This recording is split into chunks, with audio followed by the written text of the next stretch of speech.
He was really good today. Even when he was throwing to Pollock, there was like a crispness to his stuff that hasn't been there the last few times out. I thought it's like, honestly, looked like he's battling through something where it just wasn't coming out alive. This was the first time in the last three starts I thought there was some life to the baseball. And even when Pollock hit that ball, I was like optimistic about how the day was going to go. I know it's a first batter, but you could tell from the first pitch it was in like 91, right around there. There's more velo to it, more hop to it, and then he carried that through the rest of the 6 innings.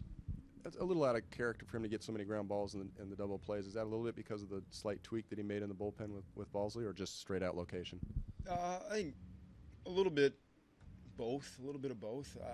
He was throwing a little bit of a split today that he doesn't typically throw, and they kind of messed around with that, looking for whatever they could to find an advantage. And that was getting ground balls. And then sometimes he's sliding and cutting it in on guys, and just like getting underneath barrels better today than he has been. What do you like about Margot 1, Aswahe 2 in the order? What allows that duo to kind of click? It's the competitive nature of both of them. Every time I feel like Manny's getting ready to really struggle, just has a couple bad at-bats, and you feel like it's going in the wrong direction, he squares a baseball up and goes again and starts getting hits. He just doesn't quit. And Carlos is kind of the same way. He just grinds out at-bats, grinds out every day, and he's going to give you some competitive at-bat after at-bat, and that helps you win baseball games. I think as Manny gets more mature in his role, those walks are going to be a part of what he does at the top of the order, and that on base is going to shoot up, but definitely like the competitive nature of both of their at-bats. Nice to see Will get that hustle double after kind of watching one in the first.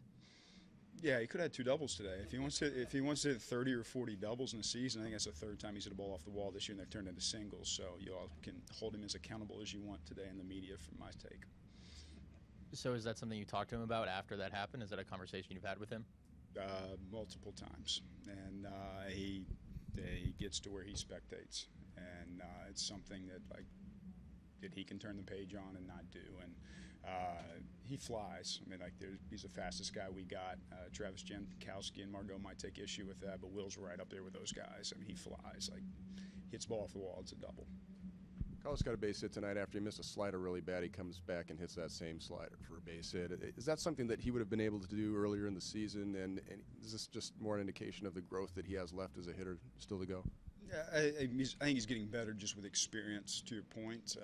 I wouldn't have put anything past him when he showed up either. There's just that chip on the shoulder that he plays with, that he refuses to get beat by anything. If he gets beat one time, he's going to learn, he's going to get better. And I think I saw that last time against Godley. I think Godley punched him out his first two times at their place with curveballs down, and he sat on a curveball and crushed it to dead center, and Pollock ran back to the wall and caught it. But you just see a young guy that's making adjustments based on what pitchers are doing, and he's an intelligent hitter.